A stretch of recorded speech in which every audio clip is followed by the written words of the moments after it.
Chân hơi thấy. Mai mà tắc rồi. Ủa anh đi láng chắc men bông. Cà phê ba hàng. Thử ca hộp cà phê hộp ấy dừng chỉ tuột máu. Ấy mà thang màn. Mà thang mà mình pi đông.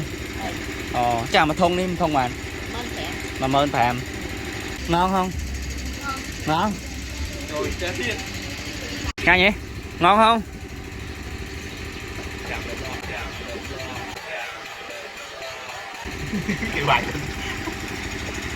Và này cà phê ba.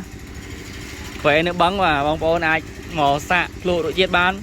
Ủa anh đi láng chắc men bông. Hả? Sao?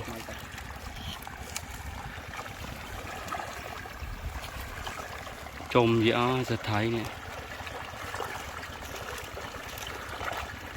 Ăn thấy kìa bông.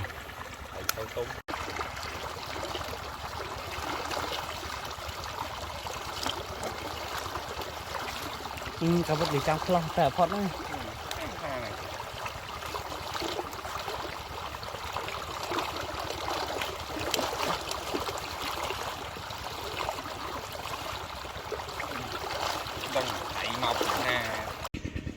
Chân hơi thấy.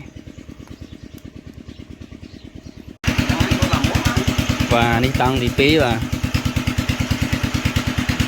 nâu nhẹ bọc thấy chết rồi phò pơ đi phò pơ đi phò pơ đây Mai mà tắc rồi. cùng rồi